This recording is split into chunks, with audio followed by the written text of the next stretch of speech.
చాలా హోటళ్లు భారీ మొత్తంలో సంపాదిస్తున్నా ప్రభుత్వానికి మాత్రం ట్యాక్సులు ఎగ్గొడుతున్నాయి. కొన్నేళ్లుగా ఇలా 70,000 కోట్ల దాకా పన్ను ఎగవేత జరిగినట్లు తెలుస్తోంది. హోటల్స్ లో బిల్లులు వేయడానికి ఉపయోగించే ఓ సాఫ్ట్వేర్తో ఈ దందా బయటపడింది. దేశవ్యాప్తంగా 1,00,000కు పైగా హోటళ్లు ఒకే రకమైన సాఫ్ట్వేర్ను వాడుతూ పన్నులు ఎగ్గొడుతున్నట్టు గుర్తించారు అధికారులు.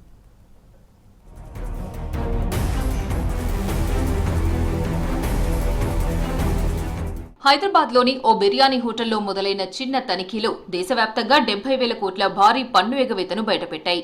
బిర్యానీకి కేర్ ఆఫ్ అడ్రస్ గా నిలిచే హైదరాబాద్ లో మొదలైన ఈ సోదాలు చివరకు దేశంలోని రెస్టారెంట్ రంగాన్నే కుదిపేసే అతిపెద్ద కుంభకోణంగా మారాయి.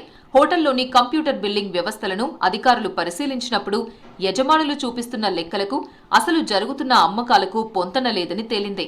వినియోగదారుల నుంచి పన్నుతో సహా బిల్లులు వసూలు చేసి వాటిని ప్రభుత్వానికి కట్టకుండా యజమానులు తమ జేబులో వేసుకుంటున్నట్లు బయటపడింది.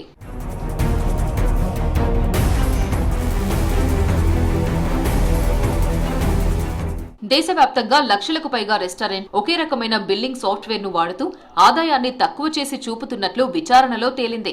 ఈ భారీ మోసం గత కొన్నేళ్లుగా కంటిన్యూగా సాగుతూ ప్రభుత్వ ఖజానాకు కన్నం వేస్తున్నట్లు తాజా రిపోర్టులు చెబుతున్నాయి. హైదరాబాద్ నుంచి మొదలైన ఈ దర్యాప్తు ఇప్పుడు దేశవ్యాప్తంగా ఉన్న వేలాది హోటళ్లపై సాగుతోంది. అధికారులు ఈ భారీ కేసును ఛేదించడానికి మోడర్న్ టెక్నాలజీని వాడారు. తెలంగాణ, ఏపీలోనే 5,100 కోట్లకు పైగా అమ్మకాలను రికార్డుల నుంచి మాయం చేసినట్లు గుర్తించారు. ఈ స్కామ్ వెనుక సాఫ్ట్వేర్ సంస్థల హస్తం కూడా ఉన్నట్లు విచారణలో ఆధారాలు దొరికాయి.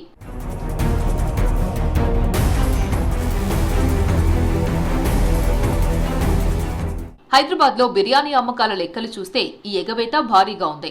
సిటీలో రోజుకు 10 నుంచి 15 లక్షల బిర్యానీలు అమ్ముడవుతాయని అంచనా. పండగలు, వీకెండ్లో ఈ సంఖ్య మరింత పెరుగుతుంది. ఏటా 1,000 కోట్ల రూపాయల బిర్యానీ వ్యాపారం జరుగుతున్నా అందులో సగం కూడా రికార్డుల్లోకి ఎక్కడం లేదన్నది స్పష్టమవుతోంది. ముఖ్యంగా నగదు రూపంలో చెల్లించే చెల్లింపుల విషయంలో పక్కాగా జీఎస్టీ ఎగవేత సాగుతోంది. ఆన్లైన్ లేదా కార్డు చెల్లింపులను కూడా తప్పనిసరైతేనే రికార్డుల్లో చూపిస్తున్నారు.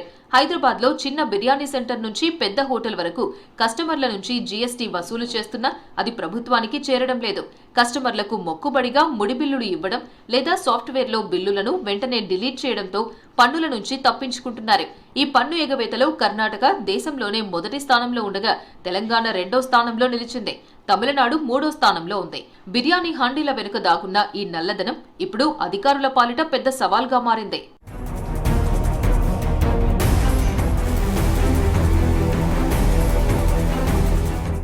ఈ కుంభకోణాన్ని ఛేదించడానికి దర్యాప్తు అధికారులు ఆర్టిఫిషియల్ ఇంటెలిజెన్స్, డేటా అనలిటిక్స్ వంటి అడ్వాన్స్డ్ టూల్స్ ను ఉపయోగించారు.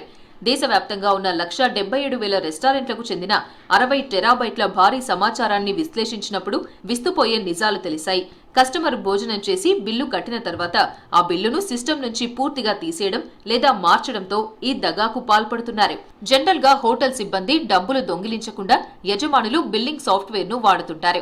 కానీ ఇక్కడ యజమానులు సాఫ్ట్వేర్ కంపెనీలతో కుమ్మక్కై ప్రభుత్వాన్ని మోసం చేశారు. కేవలం ఏపీ, తెలంగాణ రాష్ట్రాల్లోనే రికార్డుల్లో లేని అమ్మకాలు 5,100 కోట్లు ఉండగా దేశవ్యాప్తంగా ఇలా మాయం చేసిన బిల్లుల విలువ 13,000 కోట్లు దాటింది. అధికారులు కేవలం 40 హోటళ్లకు స్వయంగా వెళ్లి తనిఖీలు చేసినప్పుడే 400 కోట్ల మేర లెక్కల్లో లేని అమ్మకాలు వెలుగులోకి వచ్చాయి. ఇలా 4వ వంతు ఆదాయాన్ని రెస్టారెంట్లు తెలియకుండా దాచిపెడుతున్నట్లు ఈ దర్యాప్తులో తేలింది.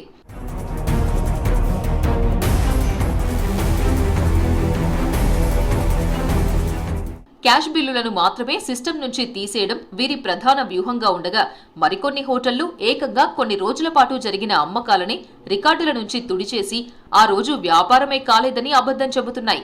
ప్రతి నెల పన్ను రిటర్న్లు దాఖలు చేసేటప్పుడు వాస్తవ ఆదాయంలో కేవలం 30% మాత్రమే వెల్లడిస్తూ మిగిలిన 70% బ్లాక్ మనీగా మారుస్తున్నారు.